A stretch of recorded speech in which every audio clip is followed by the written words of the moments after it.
Good evening and welcome to the Villa Park podcast. We're back for another show, the Lions Raw match reaction show, reacting to Aston Villa 2, Leicester 4. Both myself and Kev, who's joining me tonight, we're both at the game. We're going to get right into it because it was a crazy game. I'm sure you know, Kev. Get your comments in straight away, guys, who are watching, what your reaction was to that game. Could have been any score. But yeah, before we get into it, Kev, good to have you on board, mate. How are you doing? Good, mate. Good, considering we missed the chance to be the Premier League team who had the most points this year. Still keep going. Obviously, after Arsenal's, fairly yesterday. But yeah, I'm all right, mate. I'm not too bad. Could be worse. How about you?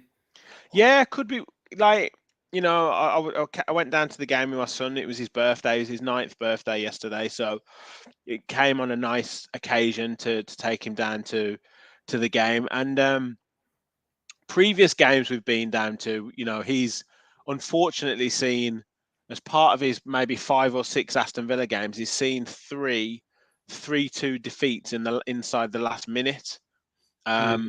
He's seen Leeds in the Championship beat us 3-2 in the last minute. He's seen Wolves beat us in the last minute 3-2, and he saw Tottenham beat us 3-2 in the last minute. So to kind of go away with a 4-2 defeat yesterday, you might think I was really disappointed, but I actually thought it was a good game of football. It was. When games are just good games of football, and it could have gone either way, and it could have been any score really, that game yesterday, and there was some really good bits of play from Villa. Leicester are clearly a very, very good side, and the position is a false position that they're in. And yeah, I just thought it was a high quality game. That we'll get into it. That mistakes that we made cost us, and more clinical finishing meant that Leicester came out on top. Well, yeah, I mean, you call it clinical finishing. I think it might be defensive failures. Yeah, that's true. Yeah, they didn't really need to be that clinical when it's virtually an open goal. Yeah, absolutely. Yeah, I'm quite pragmatic about my thoughts on it really as well. I'm not getting too up or too down about it. I think considering all things, we've 2 losses in 8 under Emery, massive progress, and we know with minimal additions to this squad in January window that this team has got performances like this in it really. And actually, some of the reasons that we lost the game were actually for kind of positive reasons, in that we were trying to play football. So the people watching, please know I've got a very adolescent Great Dane in the background shouting at me. So apologies if you hear a bit of barking. But yeah, he's not playing ball. He thinks now he's not going to get any attention because he knows I'll be chatting all things Villa for the next hour or so. So yeah, if you hear any barking, I apologise. But yeah, it's one of those things, isn't it? Really, like what can you do? You're going to have to get. You can't expect them to win every single game as an Aston Villa fan when you're really not changed much of the squad. And Leicester, you're absolutely right, mate. It's one of those teams in a false position. I felt the same about Wolves. When Wolves came to Villa, I was super impressed in that first half, with everything, Nunes, all the different Pedents, all the players they had playing. And I thought, that's a team that are in a position they probably won't finish in, showing what they're all about in one game. Yeah. And Leicester, I didn't think were amazing yesterday, but I thought they did enough. And they did enough to beat us on the day. We've certainly played a lot worse than that under Emery and won games anyway. Exactly. Yeah, a couple of the guys I was at the game with were saying we maybe kind of got away with one against Leeds, and it was almost potentially coming that we would have a result like that and maybe concede a few goals. We were maybe treading a very fine line in terms of mistakes that might be made. So it's one of those that you put down to, like I said, a decent game of football that we learn a lot from in terms of, playing out from the back, 1 or 2 mistakes, putting players under a little bit too much pressure.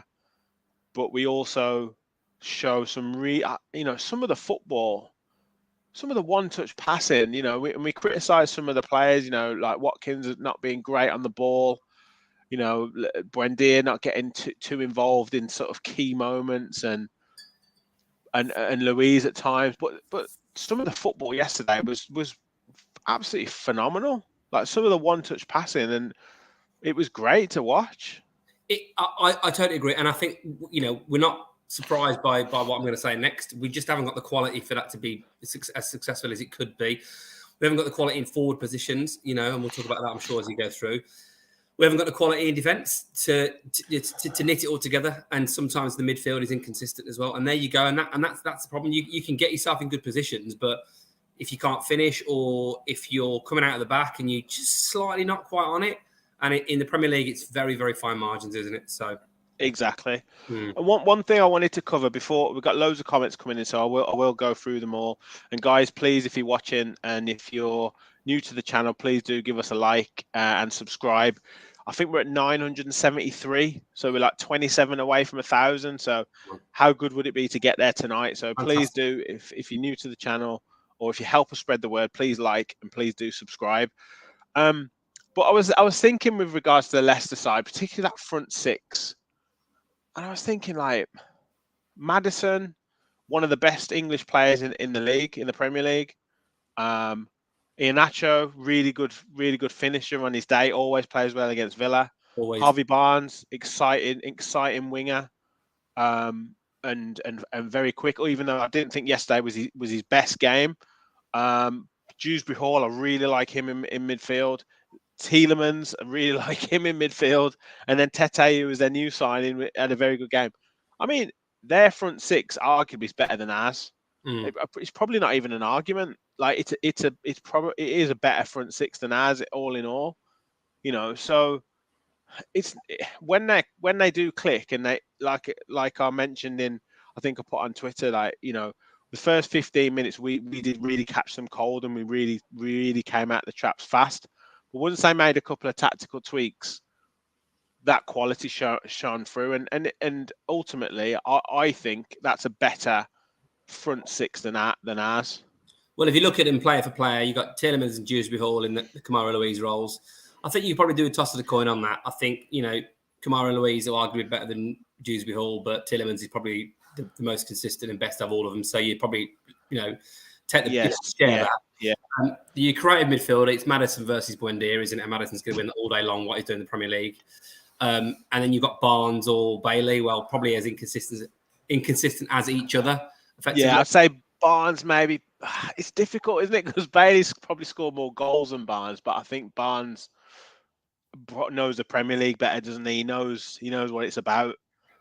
Yeah, he does. And then Iheanacho against Watkins, maybe, and then probably, Watkins is maybe arguably more consistent in the last couple of years, but Iheanacho's probably scored more Premier League goals. So I know what you mean. I think there's an argument to be made, definitely. And then the other one's Ramsey versus Tete, isn't it? And but I know what you mean. I mean, there's quality players there, and I think if you looked at them player for player, Maddison, Tielemans, if Vardy was in the team, consistent what he's done, you're looking at a team there that probably have been the reason why they've been pushing the top four, finishing top six in the last few years.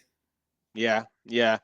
So, it was one of them where I know we went into it really confidently, but it was always going to be a difficult game, and Rodgers tends to do well against the Villa. So it was always going to be difficult. Let's get through your comments because lots coming through. So, Michael, good evening all. Hope your son had a good day at Villa Park despite the loss, but let's not get too down. Absolutely not. We're not going to get too down. And he had a great day, to be fair. Hey, everyone. That was probably the craziest and most frustrating game this season from Deontay. I agree. Rachel says, hi, Rachel. Gary, hi, guys. Back to reality, I'm afraid, and nothing to play for now, I guess, after that. You never know, mate. There's lots of funny results this week in the Premier League, so who knows? Personally, I think it was their signings that gave Leicester the boost they needed.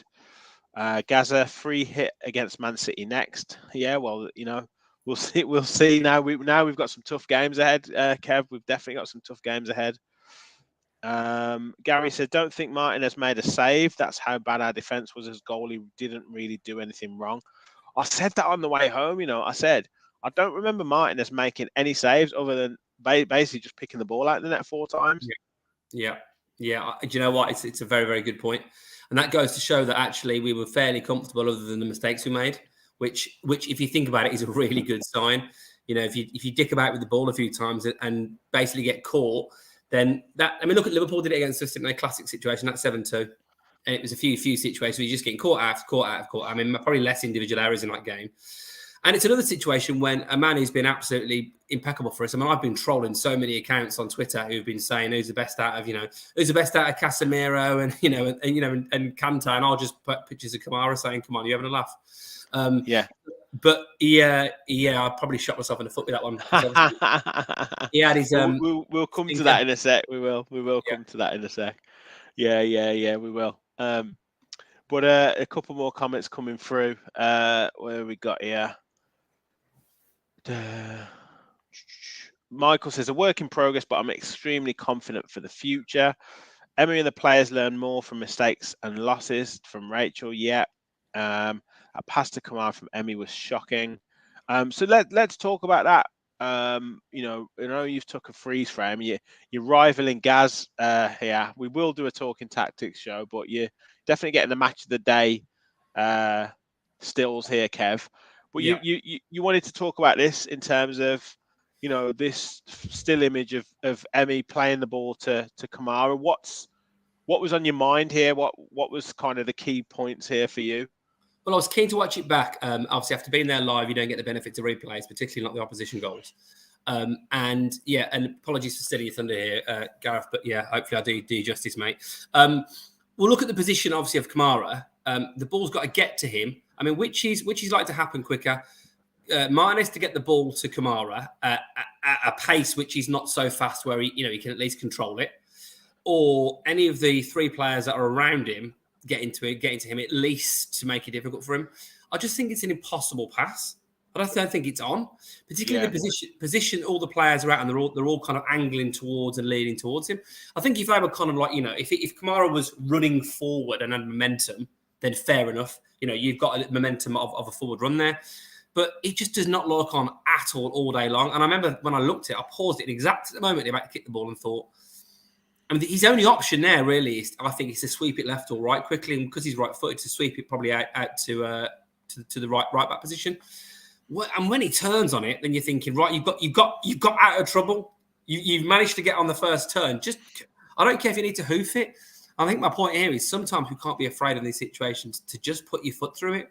Because in a couple of situations in this game, I think we'd probably come out with a victory rather than the defeat. But I know Martinez is, someone was saying, what's Kamara doing? But, I mean, to be fair to Kamara, he's there for the pass.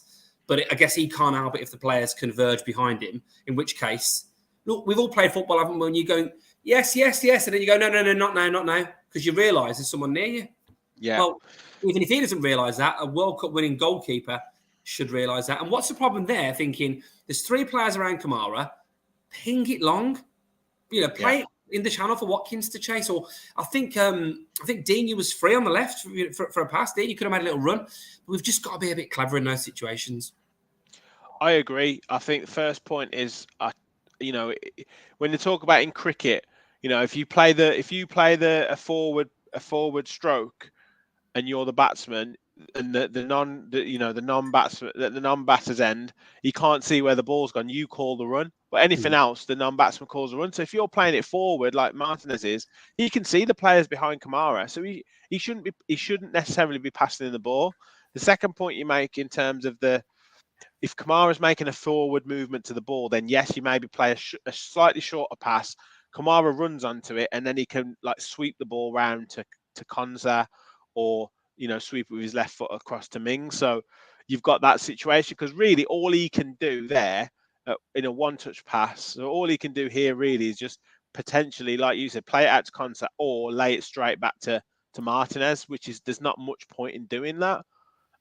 Or he's got to do a really good piece of skill, which he kind of half did, and then ends up getting pickpocketed. So it's a poor decision. It's a poor decision and poor play on both parties.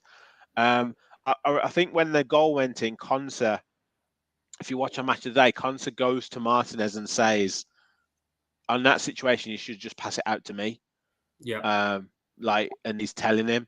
Now, you professional footballers on like 40, 50, 60k a week. Like you should know if a guy's got three men on him, even if it's Diego Maradona, you don't pass him the ball in that situation. Maybe Maradona, but yeah, it was just silly. It was just silly. I've got quite a few comments. David Bowden, who's joined us. These players are not good enough to play technical football, but we keep persisting with it. I think they are in times. It's just that decision making. Gaza agrees with you. Gary says Kamara will be targeted now after that performance, so he'll have to learn quickly. Drawing 3 players so high up with that too, yes, and it, like you say, it could have been a clip ball over the top. I think it's great for us being caught out like this for the future. I think this is the first game played at home. We can see the Unai system, 19 shots on target from Jack. We'll get onto stats and stuff in a minute as well. Rachel said these mistakes will help them make better decisions as we need to keep practicing and playing this way.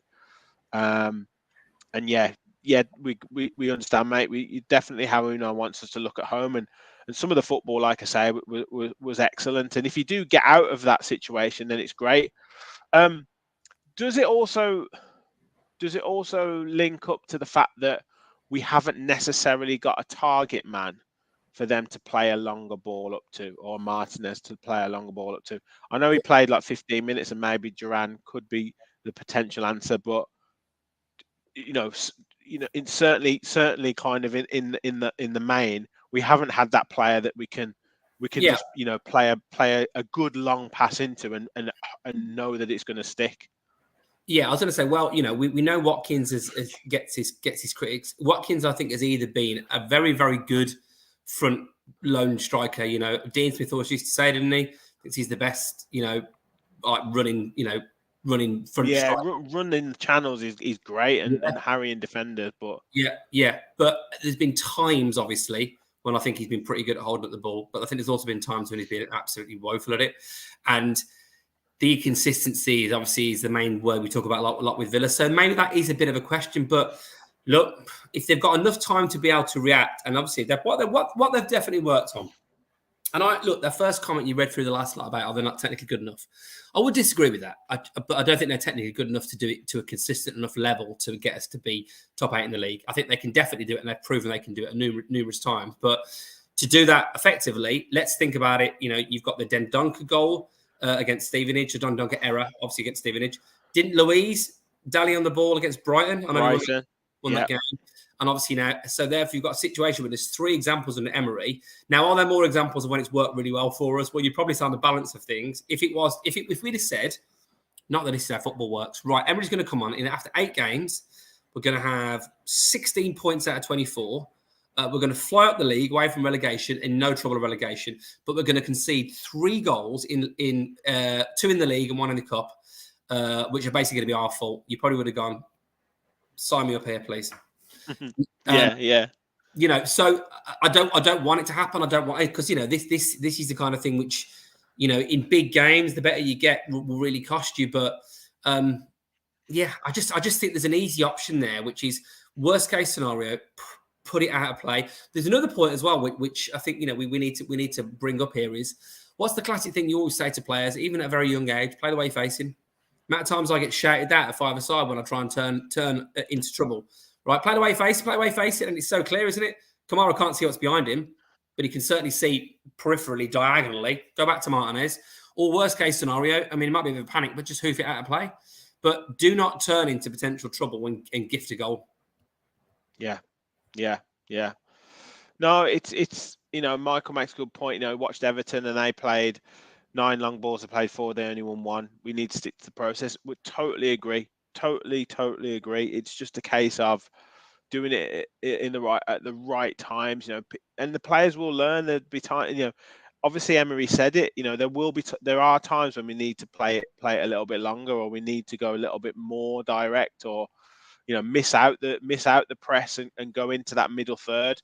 And it's all teething problems at the moment.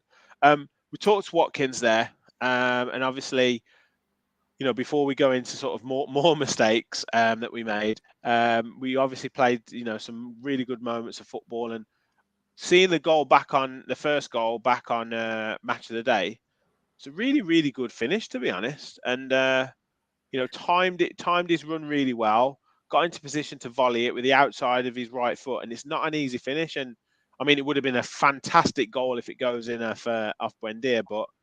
Yeah, Watkins, he tends to score his goals in bunches, and it was good to see him get on the score sheet again. Well, he's got obviously 2 and 2. And arguably, 3 and 2, but we're not going to give him the second one. And look, I could see from where I was, I was sort of Trinity Road, fairly central, but I just knew from like playing football, even and even on a basic level, that is not an easy finish. You could argue you should have took it with his left foot, but because it was probably easier on his left foot. But to take it on the outside of your right foot at kind of like a swinging sort of volley in the air with pressure on you, it's not easy. It's easy to put that over the bar. It's easy for that to go sideways. I thought it was a really accomplished finish of a striker who's actually got a bit of confidence. Although that being said, not long after that, he missed a chance he should have absolutely buried. Yeah. But give it credit. I think we moved the ball quite nicely. Buendia took a touch onto his left. I mean, I didn't realise how ambidextrous he was, to be fair, because great shot. Danny Ward seemed to take a bit of an age to get back up, and I thought the chance was gone. I thought, oh, there you go, it's hit the bar. But then Watkins out of nowhere, bang, and then brilliant. What can you say? Great start. Another early goal. We're doing it a lot, facing the whole end. And the Villa fans have to understand that we're doing this. We're winning the toss and we're turning it around. We're the ones who are kicking towards the Holt end in the first half. So there was a few boos, but it's like it's Villa that are There's a lot of boos of that anyway. I think if we ever win the Champions League, there'll be boos about the pies at half time or something. So it's Villa fans in it for you. Yeah, we'll get into that in terms of the Villa crowd as well. Yeah. But yeah, good finish, and then obviously we've talked the first goal. Then we go back to 2-1 up with another good bit of play down the left hand side this time, Watkins clips it in and it comes off Harry Souttar into the net for 2-1, and then I tweeted this out and I felt like that was an opportunity to really push Leicester and to really go at them, but I understand it to a certain extent and trying to kill the momentum and kill the game a little bit. But I do feel like this really kind of, it's not necessarily time wasting, but this holding the ball and maybe waiting for a Leicester player to commit, or, then we start playing it out from the back, allowing them to move forwards and to press us. It's going to bite us in the backside more often than not, and I would just rather us go with that momentum of once we get it to 2-1, we should have gone for the juggler and gone for 3-1, 4-1, but we sat back and then we get caught out, and it's so difficult then to change gear again, and I'm not a fan of it. Yeah, I know what you mean, exactly. It's like you create chances by obviously having the system that you've got, but in the Premier League, when they've got back into the game, then it goes 2-1 again. They're away at Villa. They're struggling in the league. We're flying. At that point would have had us, as I said, would have been the best team this year in the Premier League in terms of points gained. They're probably thinking, crikey, we've got to go for this. That, therefore, is going to leave spaces at the back. And I just think you're absolutely right. Being a bit more direct, a bit more offensively minded. But also, let's not forget, we did have chances. Buendia's chance was, it was a bit of a half chance. That flick had a reminiscent of his goal at Goodison last season. Yeah. It's surprising how good he is in the air, Buendia, Yeah, he is really good in the air. I saw in the warm-up. I thought he had a good game. Yeah, I saw in the warm-up like an absolute bullet header he put in. I remember thinking, for such a tiny bloke, he's good in the air. And I'll just say I was best offset I think he's played for us, and that's a classic point about the consistency, because I thought it was really good yesterday. I was really impressed with him. But you've got that chance. You've got the one that Watkins probably should have scored. Bailey had a bit of a kind of half chance, brought a good save from the keeper. There were a few, not loads of gilt-edged, chances we cut out, but we had a few chances, and we could have took it. But it was just such a sucker punch when they got back into it again, and it was absolutely all our own making as well. Yeah. And is this the picture you've got for it? Yeah. Yes, you have. Yeah. Who are you putting at fault here? I'll give my thoughts in a minute, but who are you putting at fault here with this? With Iheanacho just being completely free? Well, it's not just Iheanacho being completely free. Look at the Villa players there, right? You've got Konsa, Mings, Digne, and that's Douglas Luiz on the edge of the box. Yeah. Well, Douglas Luiz has got to think there's a cross coming in the box there. What am I doing? Yeah. I don't know what Digne is thinking. Is he thinking play offside? But he can't tell. Maybe at that situation, surely you've got to be. If in doubt, you've got to get a bit closer. Mings is on no one, and Konsa's on no one, and they've just let a guy. And Konsa is obviously the one that's playing him on side, isn't he? But I mean, again, it's like another situation. If you're not sure about the pass coming to, whether you can turn, from when you're playing out from the back, clear it. If you're not sure if the player's offside or onside or not, you've got to cover it to make sure. It's the easiest goal he'll probably ever score. And if it doesn't go to him, you've got someone else at the back post there ready to put it in also. So, I just think it's really, really bad defending. The clearance from Mings could have gone anywhere. I mean, he caught it okay. He just went straight to a Leicester player when seemingly there was loads of Villa players around. But then to go back there to Barnes, and I mean, it's a great cross from that position, the angle he's at. But we've just made it so easy for him. Yeah. I think there's fault on I think you've summed it up perfectly. Luiz is strolling back. He's not kind of. I know he's a peripheral player in this, but he just shows the kind of lack of shape that we've got. So his body's positioned all wrong, and he should be in and around in and around kind of maybe 5 yards further in. Cons is totally ball watching. And then Mings has just made the clearance, and his body shape again is ball watching instead of being opened out so we can see what's behind him. And he's ball watching, and then Digne, like you said, he's trying to play offside, but needs to be round on the cover. And I think that's one of the weak points of Digne's game. He doesn't, from what I've seen, he doesn't spot danger quick enough. He doesn't get round on the cover enough for me. And sometimes Cash is the same. Like you look at Ashley Young and you see the reason why Ashley Young's been playing every week, because he's always erring on the side of caution. He's always covering behind his centre back, whereas Cash doesn't necessarily do it, and Digne doesn't do it. Like, there's a fullback there. Your first decision, your first priority is to defend and to be on the cover, and you're not on the cover. And also he can see. He should be telling Mings to open his body up. You should be, you should be 70% man, 30% ball. Your priority is to stop the man from getting to the ball, not watching the ball. So it's just poor defending all round. I think you make a good point though about sniffing out of danger. I mean, the amount of times I can picture in my mind Ashley Young just clearing it out and then turning around to the players and going, "Come on, I've just done my bit. I've snuffed out the danger." I just think it's. I don't know whether that's just form, experience. Digne, you would have said, at the pedigree we thought we got when we got him in. You've got to say, arguably, he's not been a success for us. And when you add Cash to the mix, who I think has really developed as a player, but has tailed off probably in the last year to lose his place to a 37-year-old, is again speaks volumes about our fullbacks being a big issue for us. And in Emery's system, he's going to need his fullbacks to be good. It says a lot when Digne got hooked at half time. I don't think he was injured. Yeah, there was no comment on that. Obviously Ramsey as well got hooked at half time, and I don't know. He seemed to be going across to the bench and complaining about something. So I don't know if he had a slight knock, but we definitely needed to change the balance in that midfield. But again, loads of comments coming through. I will catch them in a sec once we kind of finish off that first half, because we went into the concourse to get something to eat with like 3 minutes of the first half to go, and looked up and see Tete on the blind side of Mings running behind him, and Iheanacho puts him in. Iheanacho gets 2 bloody assists and a goal in the first half, and then Tete on his debut rounds Martinez and just puts it into an empty net, and you're thinking, what has happened here? It's another one we could have. I thought I got around to screenshotting that in time. It was either screenshot that or make myself a peppermint tea. So peppermint tea won. But also, there's only so much you can talk about. But it's another example where it's just basic football. They've got the ball. I think we've obviously lost it, haven't we? In the Kamara lost it again. Yeah, there was debate. He was asking for a foul, but I couldn't see a foul. I've watched it again.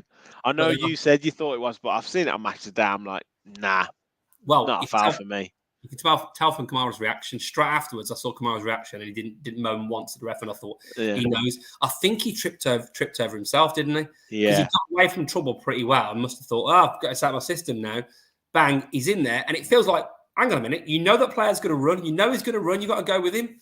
It's another. I don't know if it's Digne maybe, just almost. Well, it is Digne. He's not sprinting back. He's like ambling back. And this, to me, feels like basic football. If you can see that the opposition team are attacking and there's a runner, watch the runners. How many times do you hear that as a footballer? Watch the runners. There's a quickie, speedy winger running towards our defence, and they've got a playmaker on the ball. He's just going to feed it behind. The momentum's going to take him in every single time.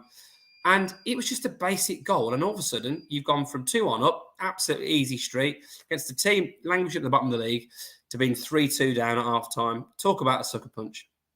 Yeah, it was. And it was a crazy first half. Like you said, we could have gone in, 2-1, 3-1, 4-1 up.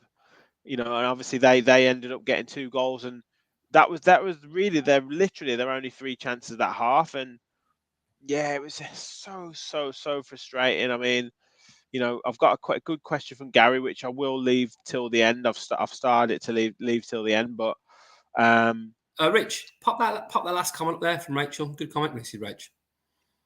I agree. Did Martinez come out too early for their goals? Possibly. Yeah, I definitely thought he did. I think sometimes you just got to make the player beat you. Yeah. We made it too easy on a couple of them. Like if you've got the momentum of the run, he's going to get past you every single time, or you're going to give a penalty away and get sent off. Sometimes you just got to say, right, try and beat me. Try and beat me. Yeah. Gary said the loss is a total frustration for me, as I can see a system and some good stuff being played, but it's the same players not being clinical enough. Agreement from Rachel there. We could have cemented a more positive league position as other results went our way. It just wasn't meant to be with this one. Jack also agrees, but as a fan, that is a good thing. Lets us play out the season and assess the summer for transfers. Bailey and Watkins need 8 chances to put 1 away, which is dire. The difference is from Michael was they took their chances and we didn't. So yeah, and Gary said, just hope we don't lose our next 2 as well, because we don't deserve that. Absolutely not. On to Bailey and Watkins, because second half was a little bit. I actually thought we made the sub with Coutinho. Coutinho, I thought looked pretty sharp and played pretty well when he came on. But I felt we huffed and we puffed. We had 1 or 2 chances, but I still felt that Leicester kind of kept us a little bit at arm's length. And I said to the guy next to me, I said, I wouldn't be surprised if there's no more goals, because you very, very rarely get a second half that's the same as the first. When it's 3-2 at half time, you very, very rarely get another half that's the same. And it kind of played out that way. Moreno looked quite good going forwards, played some decent balls across the box. There was one with Bailey where he controlled it and then hit the shot. And where I was sitting, I thought he should have played it first time. But watching our match today, I think he did the right thing. It just got kind of caught under his foot, and then it went past the keeper. It would have gone in. Obviously, it got cleared off the line, but other than that, I don't think we really had too many real chances. It was just a kind of huffing and puffing, really, wasn't it? We had a lot of the ball. We had almost 2/3 of the possession. We had over double the shots they had, 9 to 19 we had. But this says a lot. They had 9 shots. We had 19. They had 5 on target. We had 4. And therein is your problem. Second half for me, I mean, I think there's 2 things I'd say about Aston Villa in terms of like, the last few months. I was thinking this. 1, why don't we ever enter the FA Cup? I don't know why we don't bother with that. And 2, how can you win a game when you voluntarily go down to 10 men in the second half? Bailey, I don't know what he was doing second half. I mean, he was absolute, pardon my French. He was anonymous, wasn't he? Dog shit in the second half. Like, there was first half, I find myself with Bailey. It's like, oh my God. What? I mean, there was that one where he did the bad first touch. He went out of play. He had about 20 yards to play with as well, like on the right-hand side. And then all of a sudden he cuts in, nearly loses the ball, but the cross goes in, and that's where the first goal comes from, I think, when he almost loses the ball. But he ends up playing it to Buendia, doesn't he? Yeah. And then 2 minutes later, or not 2 minutes later, but a bit later, he messes up with the first touch, and everyone's like, oh. And then the next minute, he does a really good piece of skill, cuts inside, and has a great shot on target. Do you know what it reminds me of? It reminds me of, if Yannick Bolasie had cataracts, right? That's what it reminds me of, because he just doesn't look like he can see where the ball is. Like, it's almost like his brain's working too quickly for the ball. Yeah, well, I'm like that when I'm like that when I'm dancing, but you wouldn't employ me as a dancer, would you? Yeah. Like, it's look, we've seen him do air shots in the past, right? So we know he's got that in terms of shooting sometimes, but Like when he's running at people, I don't see that searing pace. If he can manage to get that step away from him, left or right, he's in. But the amount of times he trips over the ball, or he's passes back. I just think he's. I know we keep coming back to this point, but he's really starting to annoy me now as a player in our team. I just think he's so inconsistent. And then when you've got a situation where, I mean, yesterday, admittedly, Buendia was really good. We've had times in the past with it's either been Buendia or Coutinho. And then if Ramsey has an off game, you've got 7 or 8 players effectively. Yeah. Because you're asking them to do the outputs, aren't you? You're asking them to be the kind of catalyst, whereas they're not the ones who are going to really get into the one touch passing, and they're the ones who are going to be the pass to make the assist or the beating a player to have a shot. And but yeah, I think you're right. The second half, I know kind of Emery wanted to go a little bit more solid, and he wanted Coutinho in that area to occupy like what Maddison was doing, for us, because they were doubling up on Kamara, and then Maddison was getting into a lot of good spaces, and I think he wanted to do the same with Coutinho, which kind of worked, but it just meant Bailey was just out on that right hand side, and just I don't think he touched the ball really for the first 20 minutes that second half, and then he had that chance when he kind of got it in the box, but yeah, I don't really remember him doing anything in that second half. Mate, it's like watching my daughter play football. Like, she's 6 years old. Yeah, she's not really. None of them have got a clue what's going on. The ball comes to them, and I'll just let it run past them, and then someone behind it kicks them. He's got no awareness of what to do. Like, he's just letting the ball run past him, and there's a big lumbering centre half booting it out, and he almost looks surprised. Or it'll take one person and try to take another one, and then get wiped out. He was absolutely woeful that second half, and you can't in the Premier League have a situation where someone is that anonymous. You just can't have it. And I know Bailey's got his defenders, and they'll say, well, he's got moments of magic and he's got a few goals here and there. For me, has been a massive, massive dud for us. You can't rely. I know you make the point you can't rely on wingers generally, but if I look at, that Tete looks like a better player than him already in the Leicester team. I'm not excited about getting Traore back. I just think we look with him in the team. We know Watkins, I made the point earlier, is not the best in terms of goal to shot ratio, whatever. And we feel he's not. We know he misses chances. Who else have you got offensively? Buendia doesn't get the goals output, really. He just not. It's just a fact. I know he's got a couple the last few weeks, but he's not really, across the season as an attacking midfielder. Not really that many assists either, to be honest. No, it's not getting you 10 goals, is it? Basically. No. 10 goals and 10 assists in terms of what a player, attacking midfielder should be doing. And then you've got Ramsey, obviously, has been injured, but again, hasn't really troubled this season. If you look at the output of our team this season, our top scorer is, I don't know why he's still there. Well, he's obviously still the top scorer, but Danny Ings is obviously don't play for us anymore. Watkins has got 6, 5 in the Premier League. Bailey's got 5. Luis has got 3. Buendia 3 goals. Ramsey 2 goals. That's not a great goal output, and that's a reason why we're not further the league. Look, let's be cool about it. We're going to improve as a club. We're in a fantastic position. We'll make signings in the summer. We'll improve in attacking positions, and we'll improve in defensive positions, probably midfield too. We'll probably get a better backup goalie, and that will mean that the mean average of us as a team will go up and up and up, and maybe rather than finish at 11th or 12th, we might finish, who knows, 7th or 8th. But these frustrations are only going to be normal, aren't they? You can't expect this team that have been as inconsistent as been to be like it all the time. But there's real easy options, isn't there, to fix. The frustration is still there, and I agree with a comment earlier about, are we going to, rue the transfer window? I don't know who we could have got in. I mean, I've just made the point about that Tete, but I don't know if he was on the radar. I'm sure they know him.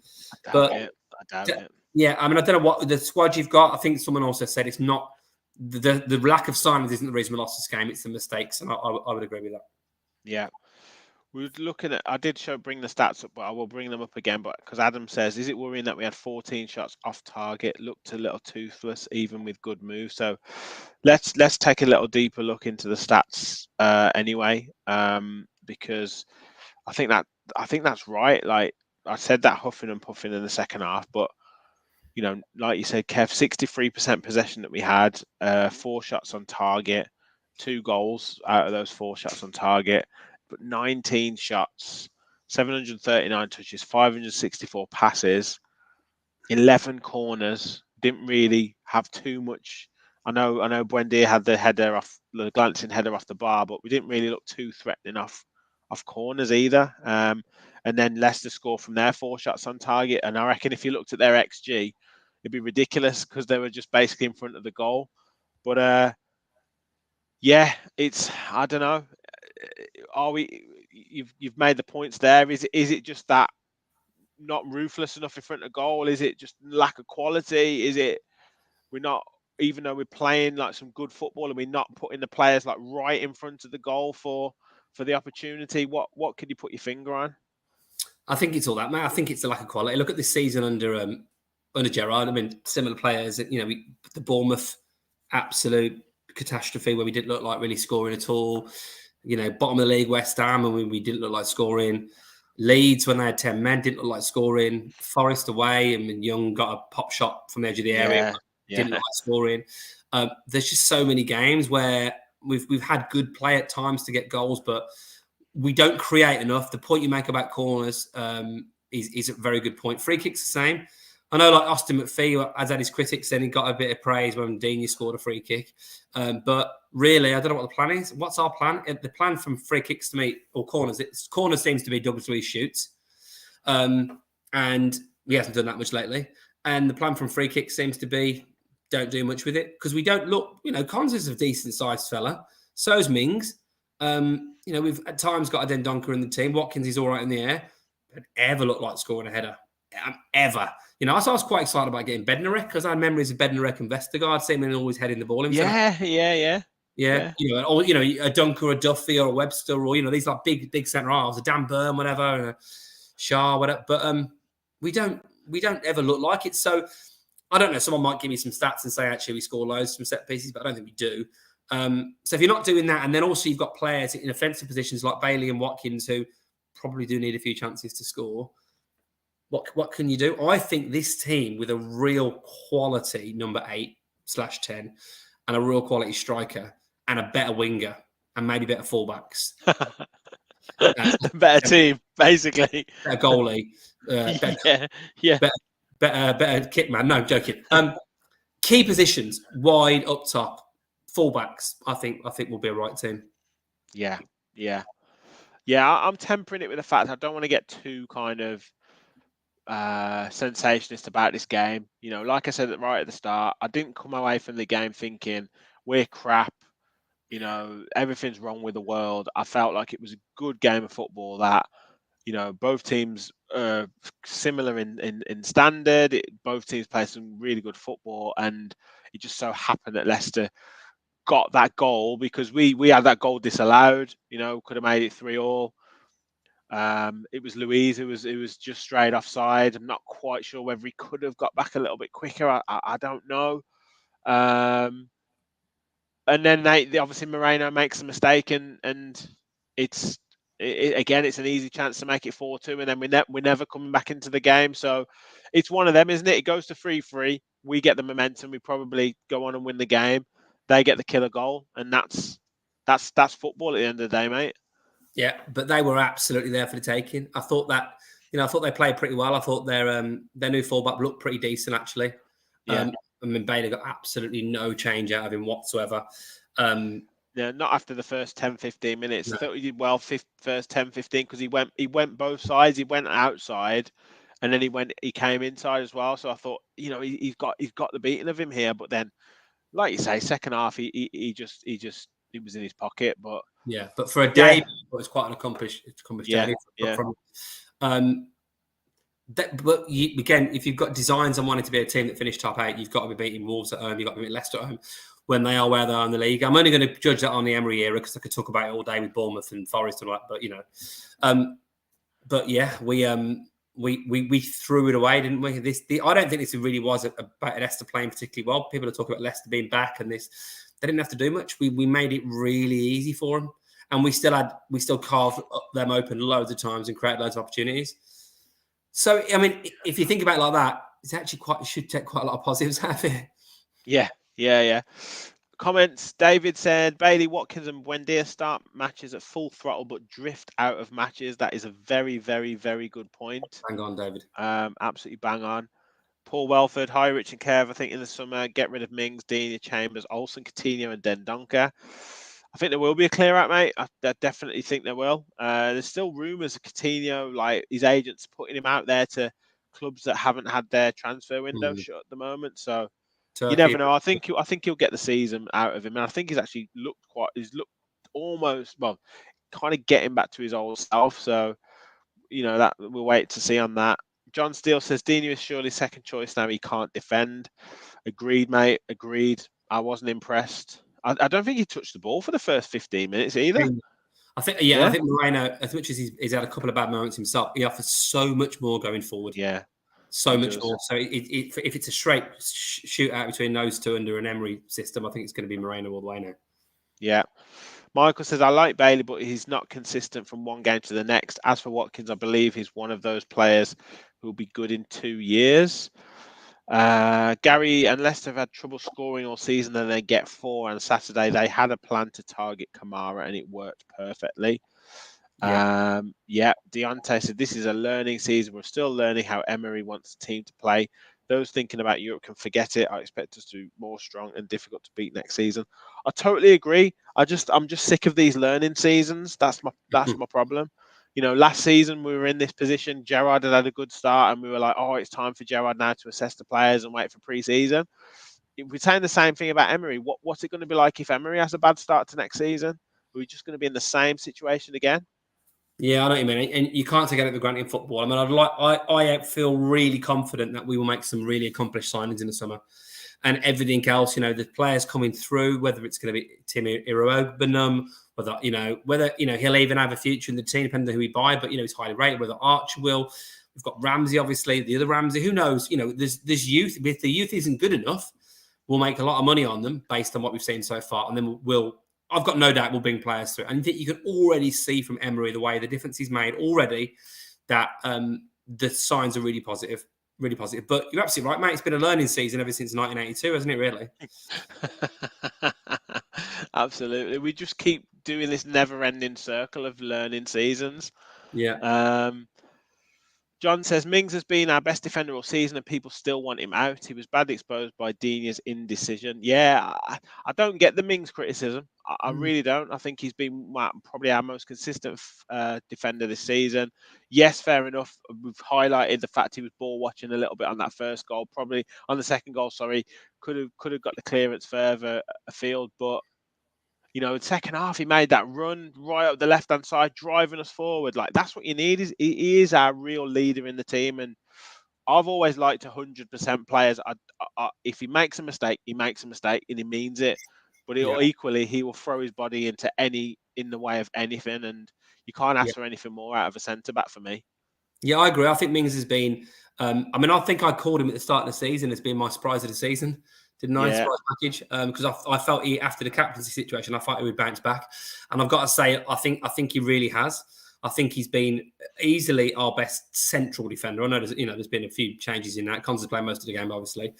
I think you could probably argue Young's been our best player this season. Yeah, but Mings has been, I think, really generally pretty reliable. I think he does play with heart. He probably wasn't his best day yesterday, but I don't think he was as bad. I think it's easier to get on Mings' back. But I do think the captaincy off him has meant, I think he's put in some good performances. I think he's in a position now where it could go two ways for Mings. We could sell him and make some money on him, and I think he'd make a bit of money on him if he wants a new challenge or gets offered a new contract elsewhere, and Emery wants to bring someone else in. But I also think he can easily get a new contract and be with us till his early 30s. But I do feel that the defence needs freshening up. I feel the most important thing for me with Mings and Cons, and I like Cons. I think Cons has been back to a lot of his good form. From previous seasons since Emery's come along. The problem is this: I don't think they're good enough on the ball, and that we said this last season, didn't we? We said, and now it's highlighted even more because they're asked to receive the ball a lot more, and you've got to be trusting that first touch to be able to play that second pass really quickly, or even better, do everything one touch, and they're not quite good enough. They sometimes need that 2 or 3 touches, and then it's the space has changed. The picture has completely changed. Those midfielders. Buendia likes to drop into a space and get the ball straight away as soon as he's dropped into that space. If you're making him wait there for a second, it's too long. I agree. And that's the difference. Yeah, I agree, mate. Because there was times, both halves, where particularly Konza would see the pass and then he would try and play that driven low pass into the midfield, and it would get blocked by the Leicester players because he just didn't do it quick enough. And then what happens is because those midfielders commit for it, we're then in trouble because we've only got those two, and they had three in that central area, and we were getting overloaded so much through that middle. Yeah, I totally agree. It's a difficult one. Gary said that's why we need at least a loan to replace Bailey when he plays like he did on Saturday as Bertie is made of biscuits. Or Rachel said all the defenders had a bad game. The mistakes crept up in it. Yeah, I guess it's one of them where do you kind of take your blessings that it was all the mistakes happened in one game, and now rather than 4 mistakes over 4 games, it's 4 mistakes in one game, and they've got them all out the way now. It's a very, very good point, mate. Because if we'd have made it, if it had been a mistake where Watkins' header doesn't go in, and then we make a mistake against Southampton, then you've lost that game 1-0. And you make a mistake against Brighton, and Ings, misses his chances. I mean, I get your point entirely. Get all your mistakes out in one game, lose to Leicester, and then smash Man City and Arsenal. Yeah, exactly. Easy. Adam says someone has to put the ball in the net for Buendia to get assists. I agree. I just don't think that he makes those passes. He just hasn't made too many incisive passes, if you know what I mean. I can only remember one last season where he played in Danny Ings, and Danny Ings finished it against Burnley. Yeah, that was. And then he did one against Brentford as well. This season, I can't remember him doing it too often. Do you remember when we first signed him in pre-season? I think he set up 2 for Watkins against Walsall. Yes, incisive through the middle of the defence. I remember thinking, "Wow, we've got a player here." But I know the Premier League are better defenders generally than League 2 or League 1 or whatever they were then. But I'm the same. I can't really think of too many situations. But is that then down to maybe the runs that the players are making?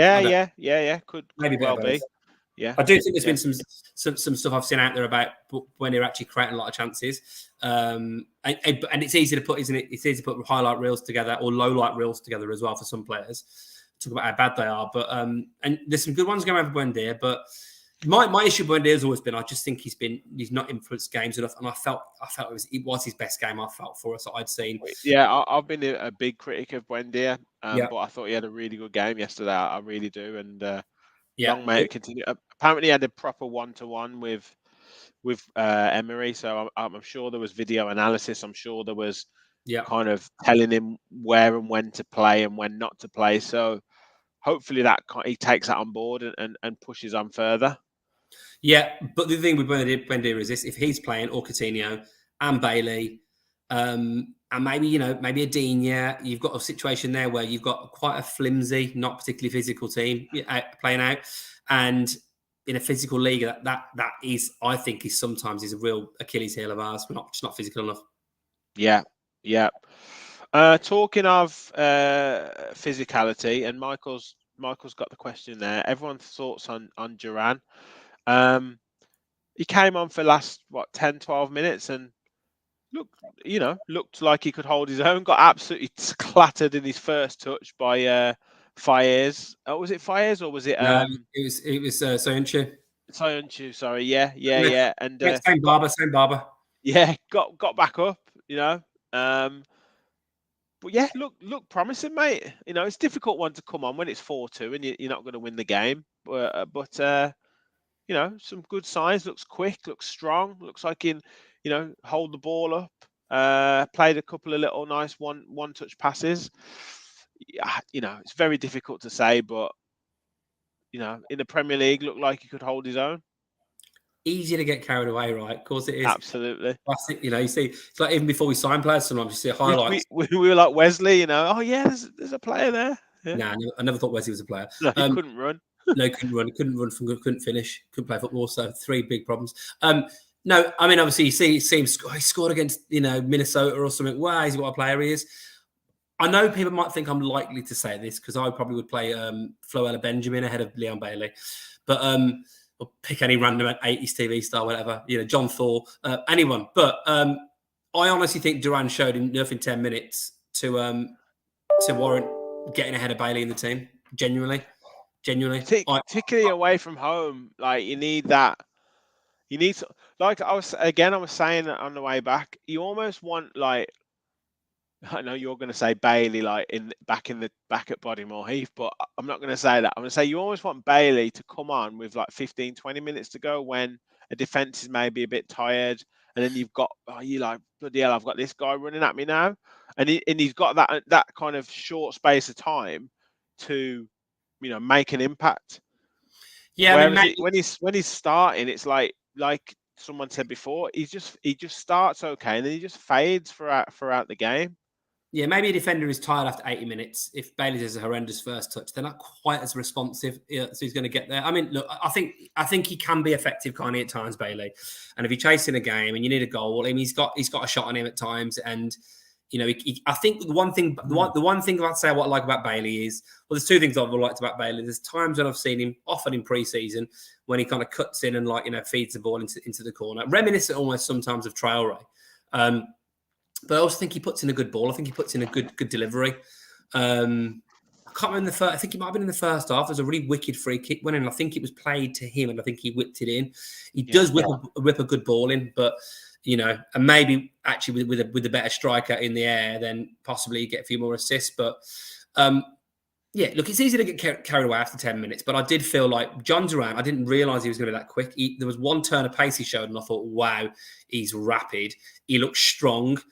He looks like he's got a decent touch. I mean, and he's 19, but who cares? He looks like a real unit, and I think he could be very effective. And whether it's Bailey, I don't think Watkins is going anywhere in that team. So whether it's a situation where you maybe play possibly like Watkins wide or Duran wide as to occupy, because that's a great point you made earlier on about the out ball. If you've got Watkins and Duran up top, then you've got a bit of physicality there. Yeah, Watkins can drift out wide. It looked like Duran could drift out wide as well. So I don't think you'd be losing too much by playing him. Like I say, I don't think you'd be losing too much, and I think you'd gain what you'd lose in kind of, I don't know, a delivery or a little bit of trickery. You'd gain in terms of presence and physicality, and then you've obviously got another tall player in the box, which sometimes we lack. As we discussed, Bailey was anonymous second half, so you lose nothing by not even playing Bailey in that second half, really. I mean, maybe a slight exaggeration, but you get my point. So surely bringing someone in who's anyone really, but particularly someone who's physical and strong, it doesn't matter what league you're playing. You see plenty of situations in cup games where, you can get some physicality or skill, but often physicality can really worry opposition defenders. And I don't think he's going to be known by anyone in the Premier League. Maybe Yerry Mina might have an idea who he is, or is there any of the Colombians? I can't think. I don't think Sanchez is in the Premier League anymore. He's the one who was at us. So I can't think of any of the Colombians. So really, if you've got a situation, we've got an unknown striker. It doesn't really happen that often, really, Premier League, does it? But you remember back in the day when, Michael Owen turns up at the World Cup and it surprises everyone, or Rooney comes on the scene in the Premier League. I'm not suggesting he's going to have that level impact, but he looks like he could be a real handy player. And I think if he's good enough, he's old enough. So stick him in. Also, stick him in. Definitely, mate. We've got a couple of questions that I'll ask to finish off in a second, mate. But Gary said the good thing is we now have we are a solid mid-table team with a world-class manager, and we will only get better, but only with better players if we want to win things. We've got Super Unai Emery's in. See, I told you we would lose. Yeah, you did. But we sussed you out. We knew that you would bet on us to lose. So if we did lose, you've got your prediction right. But if we win, you'd be happy. So yeah. Paul says big problem is our defence being there for too long. Konsa and Mings. Duran to start for the Man City game. Yeah. Michael's got this jazz music on. He's so chilled out. We struggle to replace Mings, but I'll come on to that in a minute. Excited but worried for the City game. We've shown we can compete, but we've also shown we can get exposed. That's from Super Unai Emery. We'll do a City preview later on this week, so we'll talk more around that. This summer, we'll see the board's ambition. There will be no excuse for not getting at least 5 new starters for next season. Jack agrees with us, thought Buendia played his best game for us yesterday. Gary says, what does Konsa actually do well? He's okay and I like him, but he's not physical, nor a goal threat, nor even a good passer. Yeah, when you put it like that, one of the questions that we got was, and I'll put this to you: do you think Carlos will make a difference when fit? Well, I'm worried about how he comes back from an injury like that because, it's not an easy, it's going to affect, I think, a lot of your, probably your spring, your Achilles, he's not the tallest centre half, is he? And he's obviously built like a boxer, real unit, but not as in, as dominating as like a 6'3", 4 defender. So I guess his physicality comes from his strength in his legs and his ability to jump, to compete with some of these big strikers in the league. So it's how he comes back to it. I also don't think we saw enough. I think we know what kind of player he is based on the fact he played for Sevilla and all accounts has got a really good passing range, but he still needs to take time to get used to the Premier League. He had one and a bit games. I'm sure Emery will know all about him from his time obviously in Spain. Yeah. I'd like to think the type of profile he is in terms of ball playing centre half that takes no prisoners would be ideal for us to complement probably a Mings in that team at the moment. And I think it seems obvious that Konza would be the one to come out. I think you know what? It's funny when he puts that point like that the comment you mentioned before, it makes you think, doesn't it? Because I don't think he's particularly, but maybe that's his strength. He's a 7, decent all rounder, 7, 8 out of 10 out of all of them, really, and therefore makes him quite effective. Yeah. What else have we got? Where is this? I'm just trying to think what a question I've got. No, John just said Cash will be gone in the summer. I really like him, but he's shy in the final third. He's not an Emery player. Emery still has a 71% win rate, so it's all still good. Agreed. Yeah, great point. Great point. We can't get too down when we win, when we lose. Sorry, and we can't get too up when we win. We've won games, like you said, Kev. We've won games where we've not played as well, particularly going forward as we did yesterday. Obviously, we defended a lot better, but we've got away with it sometimes. Whereas yesterday we just got punished with some mistakes. But going forward, I thought we were excellent at times. It was just that, like you say, that final bit, and then second half, obviously Leicester were going to sit back a bit and throw bodies in the way, and we just couldn't quite get that gilt edged chance. There was one where Coutinho put in Watkins, and I felt like he could have had a shot first time, but he took a touch and then he got blocked. I couldn't really see it that well from where I was. I don't know if you thought the same. No, I haven't got to that point in the watching the highlights back, but it feels like, just again, half an idea playing football. When the ball as a right footer comes on the outside of you, but it's obviously coming towards your path, sometimes you just got to swing at it and try and put a bit of power into it. I think that's, if you're not sure what you've got, sometimes you just got to try and take it quite early, and sort of smash it in. I always remember, Ronaldo scoring a great goal against Man United in the Champions League about 20 years ago. Remember Real Madrid in the black kit, and it kind of came across him, and before the keeper had a chance to react, just smashed it near post. Yeah. Wherever you're going to hit it, but I just think Watkins is known for that. Sometimes he's missing his chance. I think he did it was it the Spurs game, but he didn't take his chance to shoot when he should have, and then I think he ended up checking back and trying to shoot, but the kind of chance went. And that's probably just down to the fact that as a former wide player who's been converted striker, maybe that instinct isn't quite there as someone who's played striker since he's been 6 or 7. I don't know. Maybe he did play striker as a kid and was converted to winger later, but you get my point. It feels like sometimes his radar, as much as it's not quite, Wesley level radar, i.e. no radar, it's not quite the level you'd want from a prolific striker. And that was, I'd like to see it back, but it feels like he could have got a shot away there. Yeah, I think he should have. I think he could have done. And it's a strange one because he'd got a goal. He'd obviously contributed to the second goal. And you're thinking he'd be hungry for goals, and he'd just be buzzing for them. But that's the thing with Watkins. He scored obviously the hat trick against Liverpool, but I very rarely remember him scoring 2 goals in a game. Like he gets the one, and then I very rarely see him score another one, like backing it up with another goal.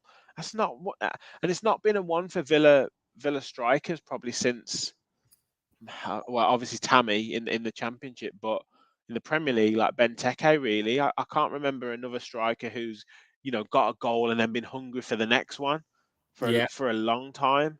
And I think we've got to get that hunger and that greediness for goals back. Yeah, I think I can remember him doing it against Arsenal away in the Premier League in his first season. Got a couple. Yeah.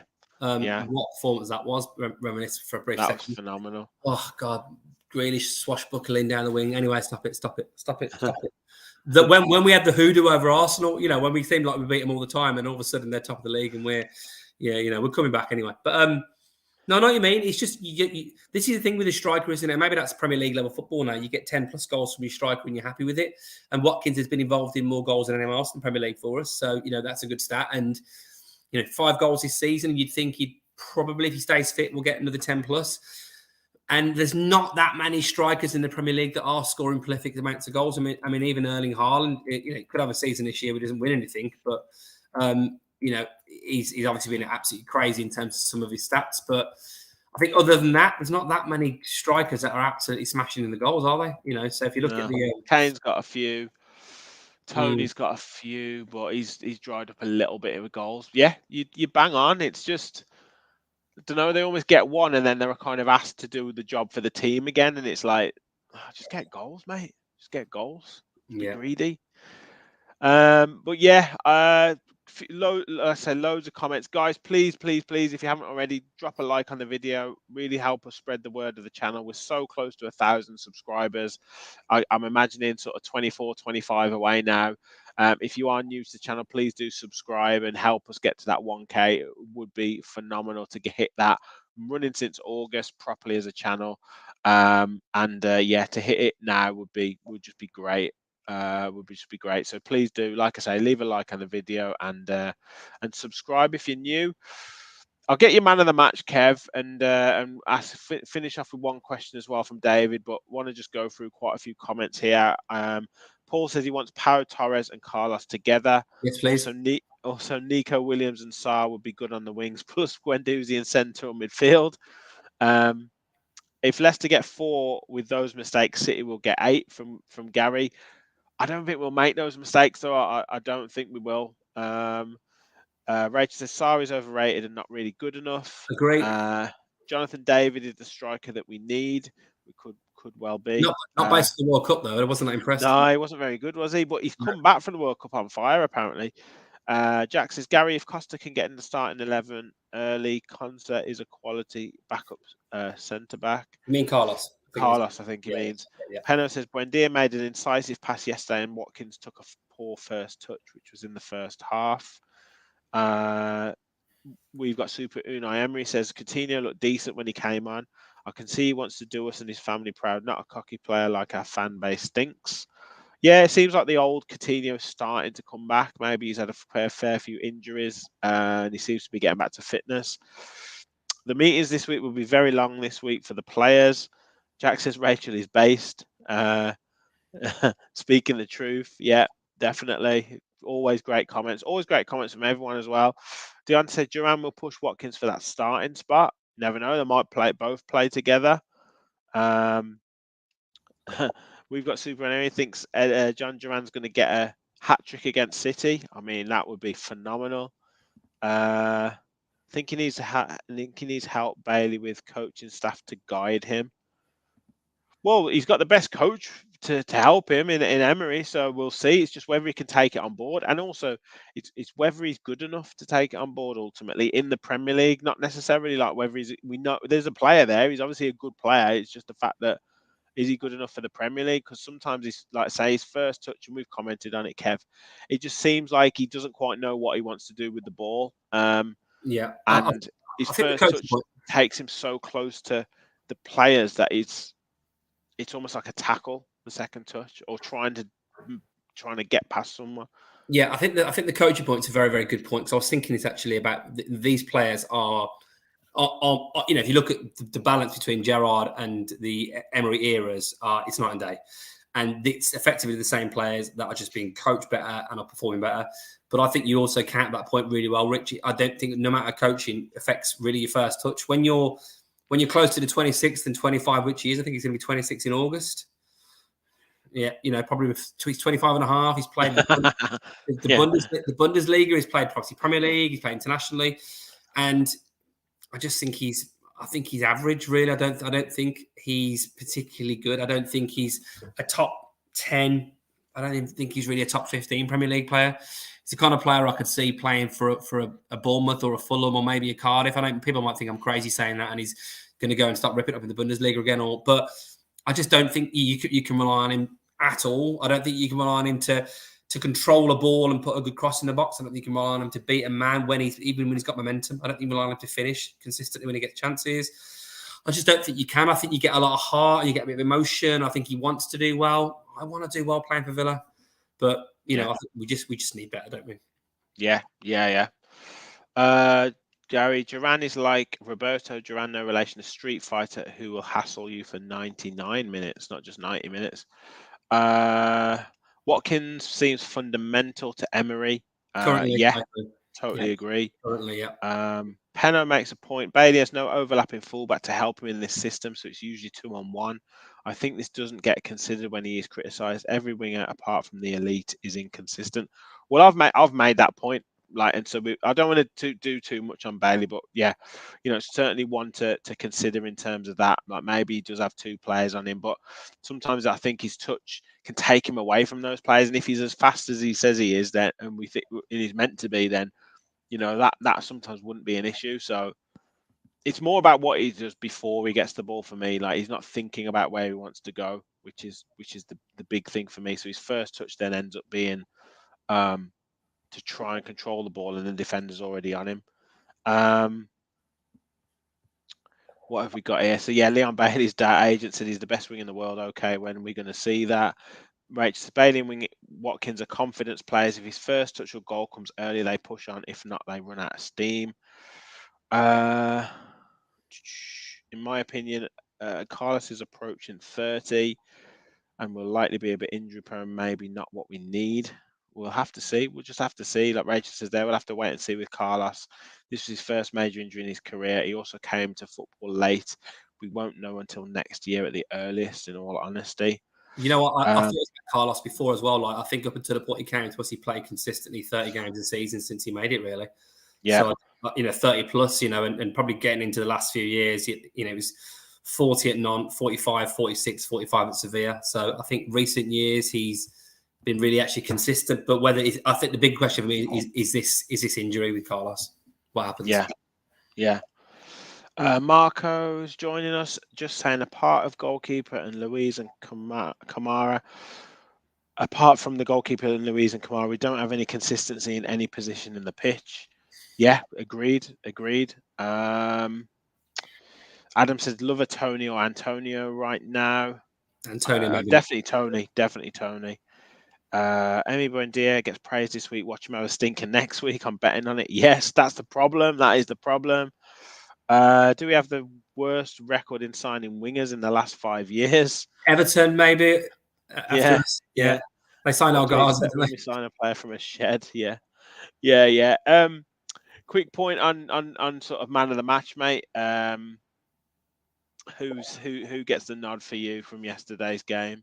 I think it's got to be Leon Bailey for me. I think he's going to be. Sorry, but easy. I've got to give it to Buendia. I think I've got a most influential game for us. So yeah, I think he looked. I think he just looked a bit of a threat going forward more than he does. He looked busy on the ball. I think he used the ball well. I think he protected the ball a lot better than I've seen him. That's the biggest thing I'd say. There's a couple of times he felt like he nearly got knocked off the ball. And maybe that's been a bit of coaching where he's been getting his body in the way a bit better. So therefore, he will always look at Grealish. He'll always draw the foul, Grealish. Whereas Buendia, a lot in the early season, was getting knocked off the ball too easy, as was Coutinho, as was a lot of other players. I think we were just conceding possession. So I thought his all-round game was good. So I'm going to give it to Emi Buendia. Well done. You won man of the match from Kevin, a 4-2 home loss to Leicester. Yeah, no, I can't disagree. But I wanted to kind of end it on a bit of a positive note because, like I say, we can be frustrated with the result, but we can still see signs of positivity in terms of the way that we're playing. We've talked about that kind of identity, plan, coaching, whatever it is, and it's clear to see that all of those things are happening. And we're going to have bumps in the road. We're going to have times where we, like you say, maybe fail to capitalize on certain games. But equally, we could go into next week and beat Man City. There's some funny results this week in the Premier League. There's funny results every week in the Premier League, and we might even be set up better to play away from home than we are at home at the moment. So there's still lots of reasons to be positive, Kev, and yeah, we can go into these next two games which are very, very tough, still with a sense of positivity about us? 100%, mate. The one thing I'd say, which is keeping me positive, is other than the overall position of the club, the fact we've got Unai Emery as manager, and we've made great leaps since he's been here.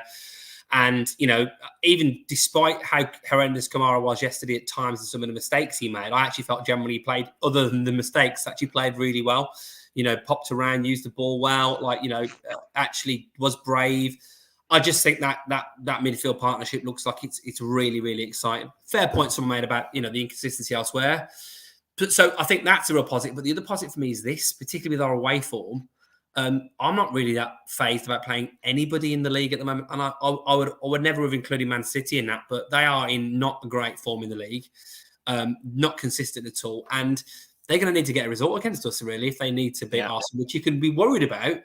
But we play pretty well away from home. We're set up pretty well.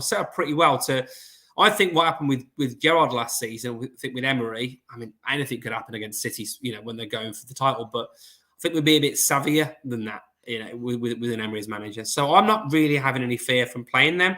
I always felt Arsenal would drop off. I felt like their start to the season, like Newcastle, was probably at some point, Arsenal weren't going to finish on 100 points after being nowhere in recent years. They just weren't.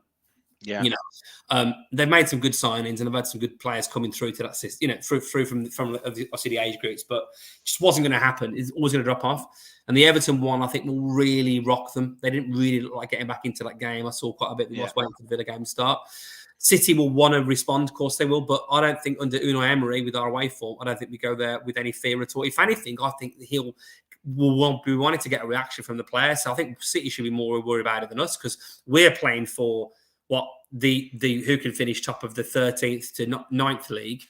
They want to win something this season, and they're not going to win anything else really other than this, or maybe the Champions League. And the Champions League is not an easy trophy to win, and they are missing the chance to capitalise on Arsenal losing. So with the game in hand, Arsenal, I still think could be 8 points clear.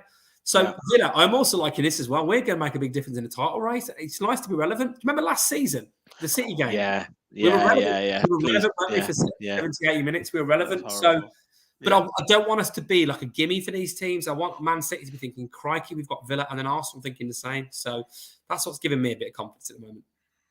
Yeah, absolutely. And like I say, we'll be back towards the end of this week to preview that game against Man City. And Gary says there, we need to play the same way against them and not respect them. And totally agree. We've got to go at them. We can definitely beat them. They are vulnerable, and we can definitely get a result. Kev, been a pleasure having you on, mate. Good chewing the fat about this game yesterday. Like I say, frustrating, but lots and lots of positive to take out from it. Thanks for everyone's comments coming in. There's some really, really, really positive comments and really good comments coming in. And as I said before, please do leave a like on this video. Help us spread the word of the Villa Park Podcast channel. And also, please do subscribe if you're new. We'll probably be back as well, me and Gareth, for a Talking Tactics show, the first one after a defeat, which I'm sure we will get into quite a lot in depth about the goals, about I'm not watching certain positions. I'm not interested. I only watched it when we win. No, I'm joking. Yeah. But as again, we might learn something. Gareth is one of the top football analysts across the country. So please do look out for that show in the week. I'll just say on that, for those that haven't seen any of them back, I mean, it's great analysis. Josh, my match of the day sort of screenshots are not a patch on this, but it really is. And you're actually right, mate. Sometimes it's easy to look at all the good things. It'll highlight a few things from a defeat. So check that one out if you haven't seen any before. Watch some of the old ones as well. Perfect. Well, time for us to say good night. Hope you all have a great week coming up. And please all remember, we all follow the Villa. Thanks all. Cheers.